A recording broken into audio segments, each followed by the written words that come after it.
Fala pessoal, saiu o episódio novo do Dragon Ball Daima e agora a gente vai finalmente fechar um ponto da onde se passa o Dragon Ball Daima, o que ele canoniza, o que ele descanoniza, e hoje você vai entender finalmente de uma forma definitiva e rápida, direto ao ponto, como é a cronologia e a timeline completa de Dragon Ball, para você não se perder mais, saber o que é canônico e o que não é, o que o Dragon Ball Daima canonizou e se ele descanonizou alguma coisa, né? Como algumas pessoas teorizavam que talvez ele fosse descanonizar o Super, que ele fosse talvez canonizar o GT, que ele fosse desconsiderar o End of Z e por aí vai. Bom, para começar, a parte mais fácil é que o Dragon Ball começa pelo Dragon Ball clássico, segue para o Dragon Ball Z, e aí a gente tem uma lacuna de tempo muito grande, que é o final da saga Buu e o episódio do End of Z, né, que é aquele pedaço que é chamado de End of Z, ou Fim do Z, que é bem lá no futuro, quando o Goku tá lá com o Ubi já no torneio de artes marciais, o Trunks e o Goten tão grandes, tá todo mundo mais velho. Esse local do End of Z, ele se passa depois ainda, ou supostamente depois de onde estaria o Super, né? Porque o Dragon Ball Super atual não mostrou nada, nem fez menção ao End of Z. E com isso algumas pessoas falavam que talvez o Dragon Ball Daima fosse se passar depois do Super, já perto do End of Z, outros falavam que ele ia desconsiderar completamente o Dragon Ball Super. Então, aonde que tudo se passa? Bom, para começar, o Dragon Ball Super ele se passa um pouco depois da saga Buu e tem uma lacuna de tempo. E é justamente no meio dessa lacuna de tempo que vem o Dragon Ball Daima. O Dragon Ball Daima ele vem justamente nessa lacuna de tempo entre o Dragon Ball Super e o final da saga Buu. Ele fica ali bem nesse meio, ali nesse espaço de tempo. Por isso que ainda não tem os deuses da destruição, não tem se falado sobre isso. Porém, algumas pessoas também têm levantado um ponto importante, que era, será que o Dragon Ball Daima realmente é canônico? Será que ele realmente não é só uma história especial? E bom, na verdade não. O Dragon Ball Daima, ele é canônico sim, porque ele foi inteiramente escrito pelo Akira Toriyama. Ele é inteiramente de autoria do Akira Toriyama e é canônico. Era o último desejo do Akira. Foi uma história que ele criou do início ao fim. Ela é mais curta, né? A gente sabe que o Dragon Ball Daima, ele não vai ter, sei lá, 200 episódios. Mas ele foi uma história que foi inteira escrita pelo Akira Toriyama. Não é o Akira supervisionando, não é o Akira aprovando, não é o Akira consultando. É o Akira realmente escrevendo do início ao fim. Foi a última obra que ele deixou pronta. O Dragon Ball Daima, ele é sim canônico. E bom, o que eu tô falando que ele descanoniza ou canoniza alguma coisa? Para começar, ele canonizou finalmente o reino dos demônios de maneira definitiva, né? A gente sabia que esse reino dos demônios existia porque o Dabura era o rei de lá. E agora a gente sabe como realmente ele funciona. Ele trouxe a origem verdadeira dos Namekusei-jins. Ele também trouxe de onde vem todos aqueles seres que a gente ainda não sabia. Por exemplo, a raça, né, do Supremo Senhor Kaiô. A gente também descobriu que o Senhor Popo é realmente oriundo do reino dos demônios, né, do Makai. Tem um vídeo aqui no canal falando só sobre isso. Tem 2 vídeos, na verdade, sobre o Senhor Popo, que eu vou estar deixando aí na tela final para vocês assistirem. E o Dragon Ball Daima, ele veio para fechar toda essa, englobar, né, e fechar todo esse debate, todas essas teorias que tinham, se existia esse reino dos demônios e tal, como ele era. A gente descobriu pelo Dragon Ball Daima que existe toda uma organização, ele é dividido também em sub-reinos ali, né, tem o terceiro mundo do reino dos demônios, que é onde tem o rei que mandou o Glório pra Terra buscar o Goku e o Kaioshin ali em segredo, né, e buscar a ajuda do Goku e de seus amigos. E o Dragon Ball Daima, ele vem justamente para esclarecer esses pontos. E eu vou dizer para vocês o seguinte, eu torcia muito para que o Dragon Ball Daima ele desconsiderasse o Super, mas eu acredito que o Dragon Ball Daima não vai fazer isso, ele vai manter a cronologia do Super mesmo. Mas e quanto ao End of Z, né, o final do Z? Quando a gente vai ter isso, ou será que a gente vai ter isso? Bom, para começar, algumas pessoas levantam, mas o End of Z só tem no anime. Bom, pessoal, na verdade, isso aí quem fala isso é quem realmente não leu o mangá.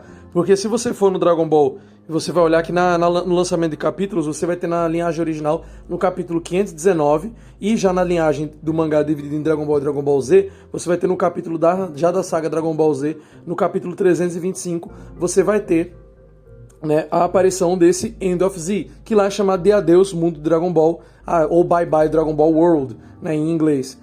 Esse capítulo, ele também tem no mangá. Não é como se o End of Z fosse uma coisa que a Toei criou pro anime de Dragon Ball, pra ser uma despedida do anime de Dragon Ball. O mangá do Dragon Ball Z, né, e Dragon Ball no geral, porque no original, sabe, né, lançado só como Dragon Ball, mas às vezes fica mais a gente falar mangá Dragon Ball Z, mangá Dragon Ball Super, e também o mangá Dragon Ball clássico, pra vocês entenderem melhor. Mas também tem o End of Z lá. Esse capítulo, né, o End of Z, o Bye Bye Dragon Ball World, ele também tinha no mangá original. A Akira Toriyama fez esse capítulo também para mostrar esse pulo na timeline, né, dar esse time skip e mostrar um desfecho, uma despedida, porque realmente ele é um final. Se você vê o final do End of Z, ele é um final bem emocionante também. Muita gente lembra mais do final do GT, né, porque ficou mais na cabeça da gente, porque na Rede Globo e nos outros canais que passaram aqui no Brasil, eles não passavam tanto esse episódio do End of Z. Eu me lembro que algumas vezes, depois que acabava a saga Buu, eles já reprisavam outras sagas, e o episódio, às vezes, do End of Z, ele não aparecia sempre, era difícil você pegar ele passando. Então algumas pessoas não têm esse End of Z tão marcado. Já o episódio final do Dragon Ball GT passou milhares e milhares de vezes, vocês lembram? Eu lembro muito bem, eu gosto muito do final do Dragon Ball GT, tem um vídeo aqui no canal só sobre o Dragon Ball GT, que eu já vou chegar nele também. Então assim, o End of Z, ele sempre foi canônico, tá? Sempre foi canônico. E até o dado momento atual, não se tem uma resposta do Dragon Ball Super se ele vai descanonizar o End of Z. E eu acredito que não. Eu acho que o Toyotaro não vai chegar ao ponto de descanonizar o End of Z. Eu acredito que não. Eu acho que ele vai manter o End of Z e ele vai mudar só uma coisa. Ele vai mudar que não vai ser o final do Dragon Ball Z. Por quê? Ou melhor, né? O final do Dragon Ball. Porque eu acho que o que o Toyotaro vai fazer? Ele vai trazer esse capítulo novamente no Dragon Ball Super e ele vai adicionar alguma posteridade a ele, pra gente poder ver o Ubi maior. Então eu acho que vai rolar um segundo time skip, talvez a gente tenha agora um End of Super, pra gente ver ainda mais na frente depois do End of Z. Porque pelo ponto atual do mangá, a gente tá meio perto da onde tá o End of Z, porque o Goten e o Trunks estão já numa idade parecida com que eles estão lá, a Pan também tá crescendo. Então, tipo assim, eu acredito que a gente vai ter que ver logo no mangá do Dragon Ball Super alguma menção ao End of Z. Eu não acho que esse final vai ser desconsiderado ou descanonizado. E o Akira, cara, ele foi muito inteligente quando ele fez esse final, porque nesse final a gente não viu nada que o Super ficasse contra. Por exemplo, quem tá lá no End of Z também tá vivo no Super, por exemplo. Então o Toyotaro, acho que ele vai conseguir trabalhar com o que o Akira deixou pronto na época. O Akira na época, obviamente, nem imaginava que teria um Dragon Ball Super, e ele também não queria fazer, né? Já que ele queria que o final do Dragon Ball tivesse sido muito antes. E bom, até hoje o Dragon Ball tá aí, né? A maior franquia que tem de animes. Então, assim, meio que o que ele fez na época serve hoje, ficou atemporal esse End of Z. Então eu acredito que o Toyotaro ele vai logo tá trazendo isso, e ele vai trazer algo posterior também. Eu acho que vai ter um End of Super para complementar o End of Z. Eu não acho que vai parar ali. Então sim, o End of Z segue canônico. Então até o ponto, Dragon Ball Clássico, Dragon Ball Z, Dragon Ball Daima, Dragon Ball Super, e lá no futuro, episódio do End of Z, ou o capítulo do mangá, né, Bye Bye Dragon Ball World, né, o capítulo 519 do mangá original do Dragon Ball, o final do Dragon Ball Z, né, End of Z no anime, que também aparece no Dragon Ball Kai e também aparece no Dragon Ball Z. Que Dragon Ball Kai, como todo mundo sabe, é meio que uma remasterização ali do Dragon Ball Z, né, tirando ali alguns fillers, ele altera algumas coisas por causa da censura, mas essencialmente Dragon Ball Kai e Dragon Ball Z, vocês sabem, é a mesma linhagem, né, vai ter só uma alteração no número de episódios por causa de fillers, correções, remoções, enfim. Então, até o momento ficou assim, Dragon Ball Clássico, Dragon Ball Z, Daima, Super, End of Z no final de tudo. Mas e o Dragon Ball GT, né, o bendito Dragon Ball GT? Será que ele vai ser canonizado pelo Daima e tal? Olha, pessoal, a gente pode até ver algumas coisas que o Akira gostava, né, no Dragon Ball GT, que ele trouxe de volta pro Daima. Então, de certa forma, algumas coisas, entre aspas, foram canonizadas. Por exemplo, o Akira ele queria que aquele tom mais infantil e de viagem, de magia, voltasse, que tinha muito no Dragon Ball Clássico, e no Dragon Ball Z, né, a gente acabou perdendo um pouco disso. E no GT eles tentaram trazer de volta, mas ficou horrível. Aquele primeiro arco mesmo da Viagem Galáctica é podre, é o pior arco que tem. Tanto é que eu mesmo acho que o Dragon Ball GT ele só fica legal no Baby e depois lá no Omega Shenron com aqueles dragões malignos, o final dos dragões malignos, né? Porque o começo também dos dragões malignos tem uns dragões muito toscos.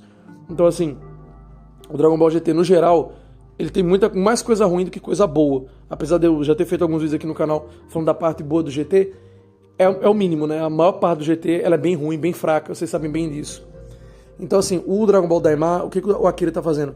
Ele tá pegando algumas coisas que ele gostou lá e ele tá trazendo de volta. Então ele trouxe a parada da magia, ele tá explorando mais o reino do Makai, ele tá finalmente desenvolvendo isso, que é uma coisa que já tinha aparecido no Heroes e também que já tinha aparecido também no Dragon Ball Xenoverse ou Xenoverse, né, como queira pronunciar.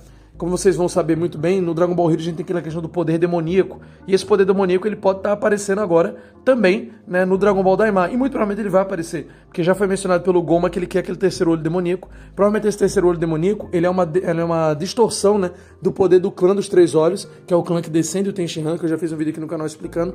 Mas basicamente o Akira ele falou algumas vezes em entrevistas que esse olho do Tenshinhan não é à toa, ele poderia ver a verdade com esse olho. Só que o Tenshinhan nunca foi explorado a esse ponto no mangá pra gente saber que verdade é essa, mas o Akira citou que tem sim um poder incluído nesse olho aí. Esse olho não é tipo assim, do nada.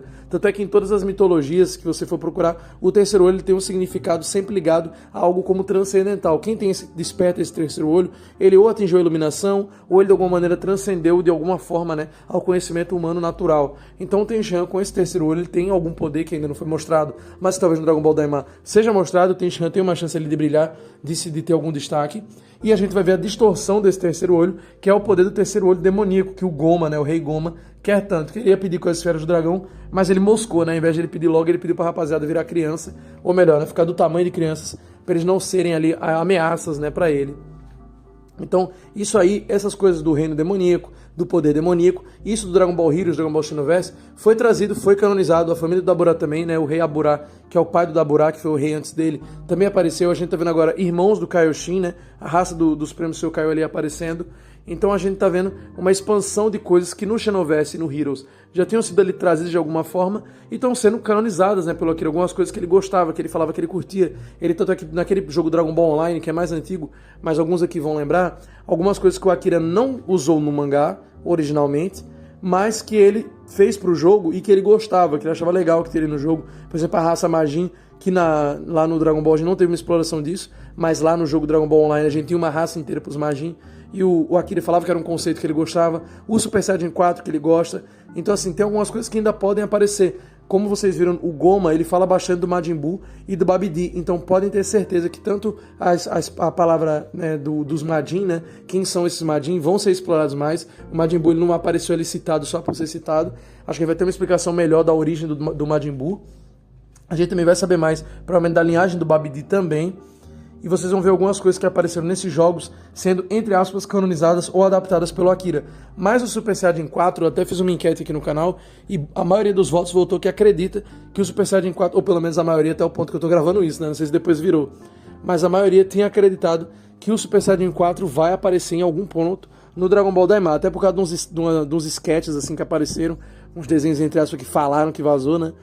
Enfim, pela internet, falando que ia ter um Super Saiyajin novo lá e tal, e que o Super Saiyajin 4 ia aparecer. Eu acharia muito legal se aparecesse, mas eu acho difícil que vá aparecer o Super Saiyajin 4, daquele jeito que a gente sabe do Dragon Ball GT. Mas é muito provável que o Akira, ele de alguma maneira, ele coloque alguma transformação ali extra, né, aparecendo no Dragon Ball Daima. E antes que alguém diga assim, mas no Dragon Ball Super, no mangá, não apareceu essa transformação, se aparecer vai estragar a continuidade. Não vai, porque o Dragon Ball, por exemplo, o Dragon Ball Super veio o anime primeiro, depois veio o mangá, e o mangá corrigiu as coisas, quase 100% do anime é filler, e o mangá ele é todo congruentezinho com o que Akira e Toyotaro faziam. Então a gente vai ter tendo isso aí também no Daima. Se no Daima aparecer alguma transformação que não ficou explicada no mangá do Super, depois o Toyotaro ajeita, ele mesmo ali deve ter alguma coisa que o Akira deixou anotado, já pra isso aí ser evitado, né, ou pra ser corrigido caso acontecesse. Vocês sabem também, por exemplo, ver um filme do Dragon Ball Super, aí no mangá tá aparecendo lá o Gohan Beast. Então assim, não é como se, né, não é impossível arrumar as coisas do Dragon Ball. Dragon Ball sempre tudo foi uma bagunça e ao mesmo tempo também tudo sempre funcionou. Então não é como se Dragon Ball fosse ter problema em arrumar, caso, sei lá, o Vegeta aparecer Super Saiyajin 3 no Daima, não vai estragar em nada o Dragon Ball Super. Tipo assim, não tem problema.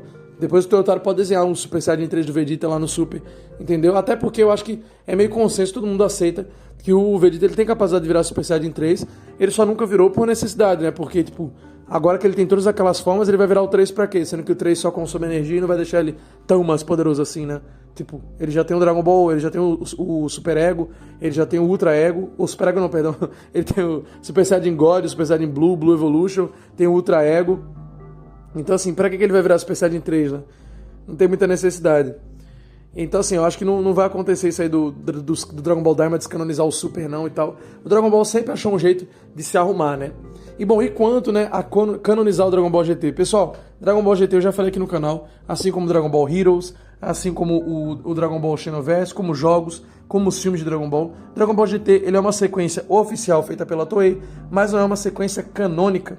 Então o Dragon Ball GT ele nunca vai ser canonizado de fato. O que pode acontecer, que venha a acontecer mais na frente, é como eu disse, pode ser que eles peguem alguns conceitos, como o Akira já vem pegando, né, de jogos, do Heroes, e ele pega algum conceito do Dragon Ball GT, além desse negócio deles voltarem a ser criança, de um vilão meio pastelão, né, que fez eles voltarem a ser criança, ele também vai poder pegar ali a transformação, talvez, ele pode pegar alguma coisa. O conceito, né, dos dragões malignos também, eu vejo que tem algumas pessoas que não estão falando disso, mas pode ser que apareça também, porque vocês ouviram que tem as esferas demoníacas, né, as esferas do inferno, ou esferas do Makai, né, as esferas do reino demoníaco. As esferas demoníacas que são guardadas pelos aqueles 3 guardiões, pode ser que elas venham a trazer esse conceito dos dragões malignos, né? Não é porque o Dragon Ball Daima vai ser mais curto que ele necessariamente só vai ter o Rei Goma como vilão, ou a Doutora Arinsu, né? Pode ser que a Doutora Arinsu e o Goma sejam os primeiros, e depois, posteriormente, né, essas esferas malignas, elas venham, né? Até porque o Neva, aquele Namekuseidin maligno que tá lá no Makai, cara, eu não boto minha mão no fogo por ele não. Pode ser que esse cara, esse Neva, ele também venha se tornar uma dor de cabeça. Talvez ele invoque esses dragões malignos. Então, assim, o Dragon Ball Daima ele não vai ter só o Rei Goma e a Dra. Arisu como vilão, sabe? Tipo assim, vocês podem ter certeza que vão ter mais vilões. Pelo menos 2 ou 3, eu acho. Entendeu? Mas até aí são cenas para os próximos capítulos. A questão da cronologia da timeline a gente acabou de fechar com esse vídeo. E eu peço que você que assistiu esse vídeo aqui até o final, comente mais uma vez Arisu, para saber que você assistiu até o final. O nome da nossa doutora Arisu aí, a nova personagem que tá ganhando na internet, né? Todo mundo gostou dela. Ela é muito maneira mesmo. Comenta o nome dela aqui embaixo pra saber que você assistiu até o final. E pro YouTube também saber que você assistiu esse vídeo aqui até o final, tá? Um forte abraço, pessoal. Fiquem com Deus e se cuidem. Ah, e claro, né? Se você não tá inscrito no canal ainda, se inscreve que todo dia tem conteúdo aqui no canal, vídeos curtos, vídeos longos. Às vezes eu também faço algumas lives com vocês, jogando, trocando ideia. Então se inscrevam aqui pra você não perder nenhum lançamento do canal Kirino Chan, que é o melhor canal de animes do YouTube. Vocês sabem disso. Quem não sabe é maluco.